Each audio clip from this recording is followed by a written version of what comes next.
Hello everyone and welcome to the Raas academy. आज हम करेंगे 11th इकोनॉमी का chapter number 7 that is unemployment in India part 3। Okay, ये है हमारा part 3 video. Already part 1 and part 2 हमने कवर कर चुके हैं, तो जिसने भी अभी तक नहीं देखा है जल्दी से फटाफट जाके पार्ट 1 एंड पार्ट 2 देख लो, बिकॉज ये हमारे चैप्टर का लास्ट पार्ट है। ओके, एंड ये जो है हमारा लास्ट पार्ट आज हम कवर करने वाले इस वीडियो में फाइनल पार्ट है हमारा, जिसका हमारा टॉपिक है measures taken by government to generate employment. Government ने कौन कौन से मेजर्स ली है एम्प्लॉयमेंट को ख़त्म करने के लिए। एम्प्लॉयमेंट क्या होता है, कैसे होता है, क्या क्या कॉजेज़ है, ये फर्स्ट 2 पार्ट में हमने लेक्चर्स में कंप्लीट कर दिए थे बच्चों। एंड थर्ड पार्ट में हम देख रहे हैं कि गवर्नमेंट ने ऐसा क्या क्या काम करी है जिसकी वजह से जो हमें हमारे जो देश में अनएम्प्लॉयमेंट है, इंडिया के बारे में हम पढ़ रहे हैं, तो इंडिया में अनएम्प्लॉयमेंट को बढ़ाने के लिए, जनरेट करने के लिए क्या क्या स्टेप्स और क्या क्या मेजर्स लिए हमारे देश की गवर्नमेंट ने। ओके, सो मैंने ऑलरेडी आज लिख के रखा है क्योंकि बहुत लंबे लंबे पॉइंट्स है, इसको लिखने में थोड़ा टाइम जाता। सो देयर आर 6 मेजर्स जो गवर्नमेंट ने एक स्टेप ली है हमारे देश की अनएम्प्लॉयमेंट, बेरोज़गारी को कम करने के लिए। किस तरीके से उनको एम्प्लॉयमेंट जनरेट करने के लिए, जनरेट करना मतलब रोज़गारी देने के लिए लोगों को। ओके, सो 11 पॉइंट्स हमें ऑलरेडी दिया गया है, जिसको हम योजना भी बोलते हैं। गवर्नमेंट अलग अलग स्कीम्स लाती है, अलग अलग योजनाएं लाती है लोगों के लिए, रूरल में रहने वाले लोगों के लिए, अर्बन एरियाज़ में रहने वाले लोगों के लिए अलग अलग जो योजनाएं, आज हम उसके बारे में डिस्कस करेंगे। ओके, सो यस, जो सबसे पहली जो योजना हमारे पास है, जो हमारे को गवर्नमेंट ने ला के दी है, that is employment guarantee scheme, EGC। Okay, EGC first point देखो बच्चों आप लोग, EGC एम्प्लॉयमेंट गारंटी स्कीम, ये कब आई थी? 28 मार्च 1972। ओके, ये कब आई थी बच्चों स्कीम? 28 मार्च 1972। और ये स्कीम क्यों आई थी? रूरल पॉपुलेशन के लिए। किसके लिए थी ये स्कीम? रूरल पॉपुलेशन के लिए, जहाँ पे वो लोगों को एम्प्लॉयमेंट प्रोवाइड कर सके और एम्प्लॉयमेंट के रिलेटेड जो भी प्रॉब्लम्स है उसको सॉल्व करने के लिए ये स्कीम आई थी। सबसे पहले ये जो स्कीम थी ये महाराष्ट्र में आई थी। Okay, sorry, 28 March 1972. We are talking about the first scheme, EGC Employment Guarantee Scheme. ये सबसे पहले महाराष्ट्र में आई थी बच्चों। ओके, और जैसे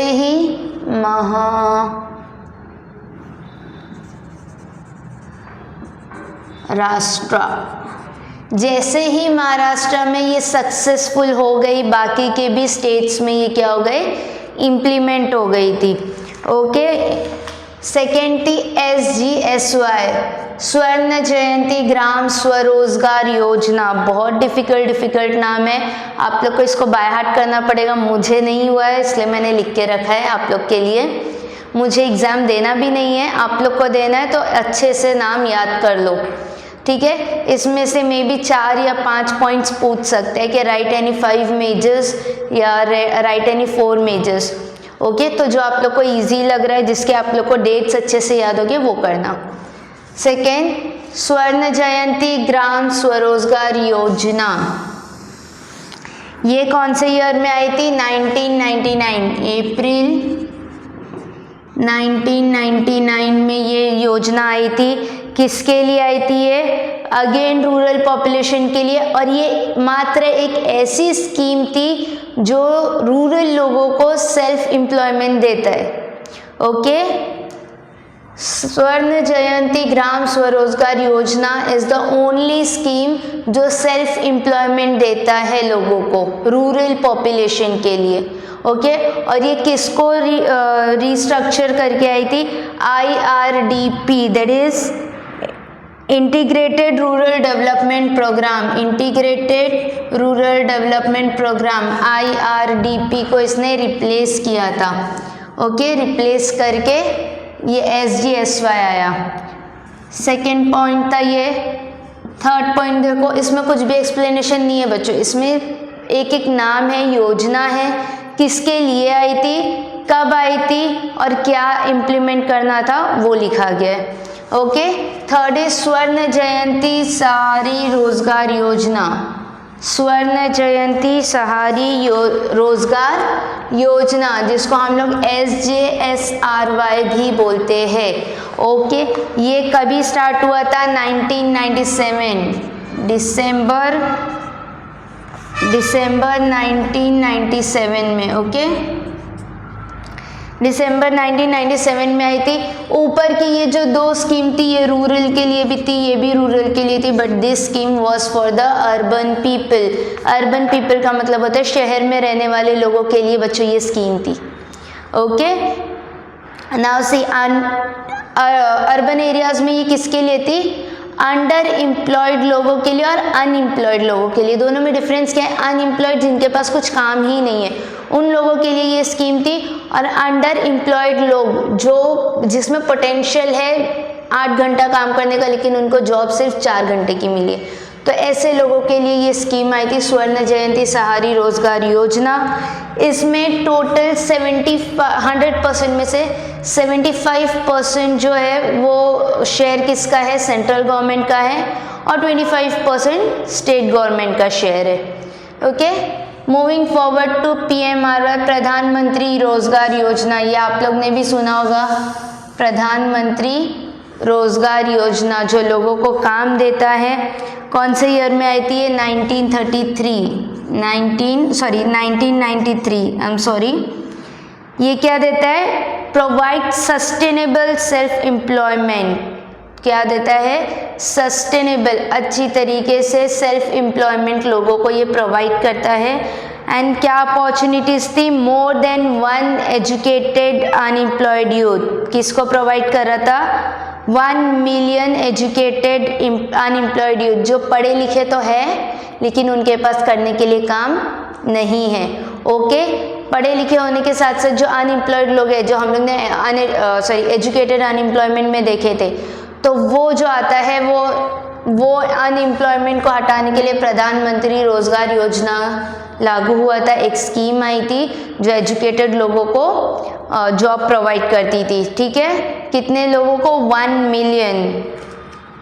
then TRYSEM, training rural youth for self employment, लोगों को ट्रेन करना ताकि वो खुद का कुछ काम कर सके। ओके, सेल्फ एम्प्लॉयड बन सके, सेल्फ अर्निंग कर सके, खुद ही के लिए कमा सके। ओके, तो वो थी TRYSEM, training rural youth for self employment. ये कौन से ईयर में आई थी बच्चों? 1979। कौन से ईयर में आया था ये योजना? 1979। अगेन ये यूथ, रूरल यूथ के लिए था। कौन से यूथ के लिए? यूथ मतलब होता है जो जवान लोग होते हैं ना, जिसने जस्ट ग्रेजुएशन पार किया है, 18+ ईयर्स के जो लोगों को काम करना है। तो ये जो गांव में रहने वाले जो लोग हैं, रूरल एरियाज में रहने वाले जो लोग हैं, उन लोगों के लिए ये ट्राइसेम थी कि तुम खुद ट्रेनिंग लो और खुद का एम्प्लॉयमेंट स्टार्ट करो। ओके, कितने लोगों को? 2 lakh rural youth every year, 2 lakh लोगों को हर साल ये जॉब प्रोवाइड करने का वादा करता था। ओके, और ये किसके साथ मर्ज्ड हो गया था? जब 1999 में स्वर्ण जयंती ग्राम स्वरोजगार योजना आया था, तब उसके साथ में उसने क्या किया था? कंबाइन किया था। ओके, आफ्टर दैट जवाहर रोजगार योजना, जवाहर रोजगार योजना JRY कौन से ईयर में आया था? अप्रैल 1989, कौन से ईयर में था बच्चों? अप्रैल 1989 में जवाहर रोजगार योजना आया था और इसमें न्यू वेज एम्प्लॉयमेंट स्कीम आई थी। ओके, 120 बैकवर्ड डिस्ट्रिक्ट जो थे, ऐसे डिस्ट्रिक्ट जो थोड़ा पीछे चल रहे, जो जितनी तेज़ी से हमारा देश बढ़ रहा है, लेकिन 120 डिस्ट्रिक्ट ऐसे थी जिसमें ग्रोथ नहीं हो रही थी, तो ऐसे डिस्ट्रिक्ट के लोगों के लिए ये जवाहर रोजगार योजना आया था। ओके, अगेन ये किससे इसका 1999 में इसका नाम रिप्लेस कर दिया गया था, जो था जवाहर ग्राम समृद्धि योजना, JGSY। क्या हो गया था? JGSY, जवाहर ग्राम स्वरोज योजना, सॉरी समृद्धि योजना। ओके, सारी योजनाओं के ही नाम है बच्चों, सिर्फ स्कीम्स है ये, जो हिंदी में योजना बोलते हैं, हम लोग इंग्लिश में इसको स्कीम्स बोलते हैं। तो ये प्रधानमंत्री स्कीम्स और क्या है, स्वर्ण जयंती ग्राम स्वरोज योजना, प्रधानमंत्री रोजगार योजना, ये सारी योजनाएं हैं जिससे लोगों को एम्प्लॉयमेंट प्रोवाइड होती है। ठीक है, चलो मूविंग फॉरवर्ड, ये हो गया हमारा जवाहर रोजगार योजना। इतनी योजना पढ़ के मैं भी फंबल कर रही हूँ। चलो 7th point, Mahatma Gandhi national rural employment guarantee scheme. इतना लंबा नाम, क्या नाम है? Mahatma Gandhi national rural employment guarantee scheme. ये कब स्टार्ट हुआ था? 2009 में इसका नाम चेंज हुआ था। पहले ये जो महात्मा गांधी है ये नहीं था, सिर्फ national rural employment guarantee scheme थी, बट 2 अक्टूबर 2009 के बाद इसमें ये महात्मा गांधी नाम क्या हो गया था? ऐड हो गया था। और ये क्या प्रोवाइड करता है? 100 days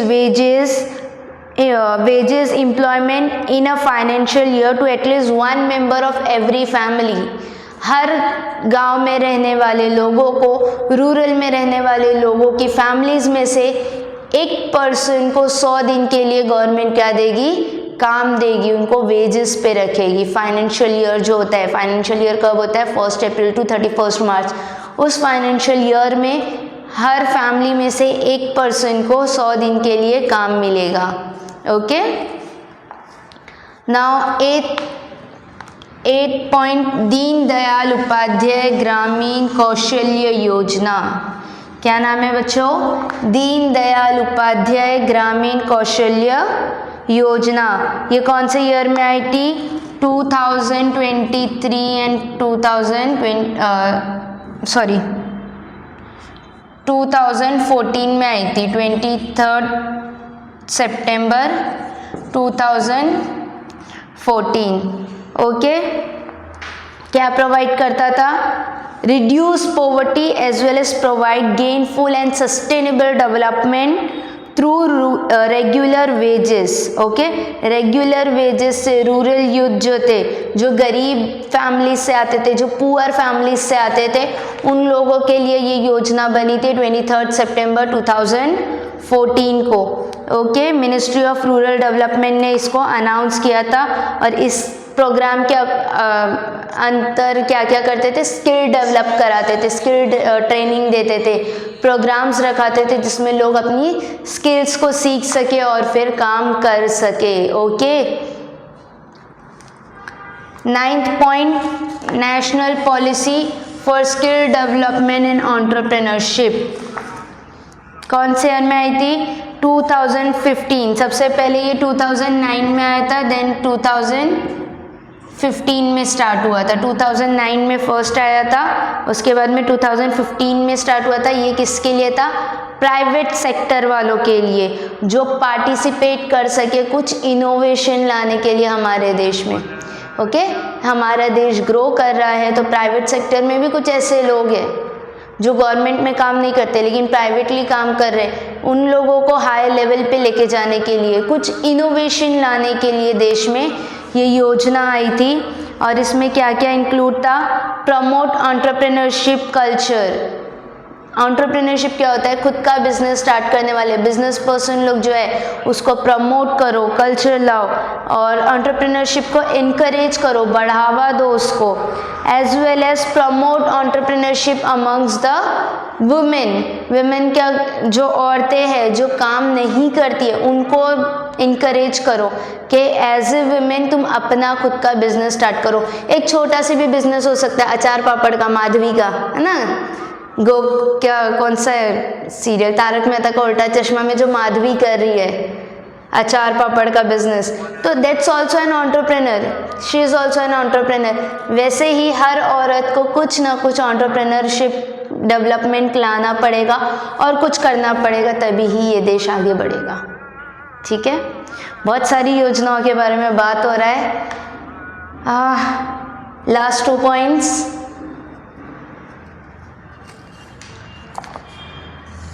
स्टार्टअप इंडिया इनिशिएटिव।